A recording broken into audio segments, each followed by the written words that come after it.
Priyanka Maurya blog में आप लोग का स्वागत है। आज आप लोग के लिए एक प्यारा से देवी गीत लाए हैं। अगर वीडियो अच्छा लगेगा तो लाइक, सब्सक्राइब, शेयर, कमेंट जरूर करिएगा।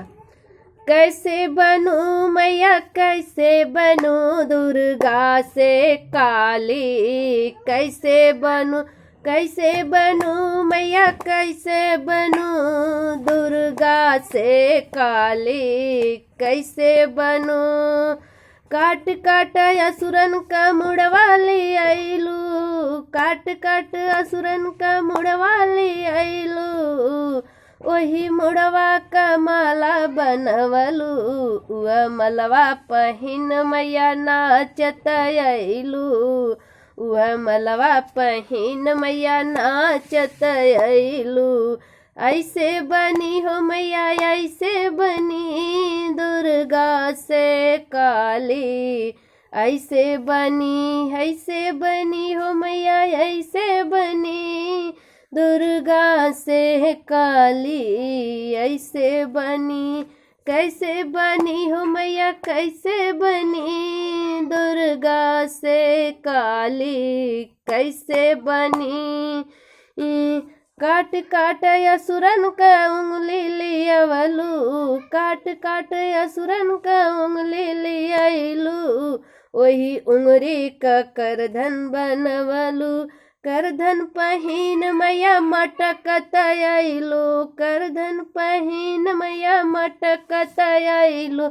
ऐसे बनी हो, ऐसे बनी दुर्गा से काली, ऐसे बनी।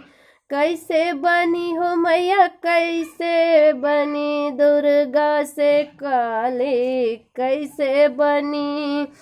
कैसे बनी हो मैया, कैसे बनी दुर्गा से काली। रोप रोप असुरन का खुनवा लियाइलू, रोप रोप असुरन का खुनवा लियाइलू, वही खुनवा का अमृत बनवलू, वही खुनवा का अमृत बनवलू। ऐसे बनी हो मैया, ऐसे बनी दुर्गा से काली, ऐसे बनी हो मैया, ऐसे बनी दुर्गा से काली, ऐसे बनी। कैसे बनी हो मैया, कैसे बनी दुर्गा से काली, कैसे बनी। काट काट असुरन का हथवा लियाइलू, काट काट असुरन का हथवा लियाइलू, वही हथवा का पैजन बनवलू, वह पैजन पहिन मटकत आइलू, ए मैया मटकत आइलू। ऐसे बनी हो मैया, ऐसे बनी दुर्गा से काली, ऐसे बनी।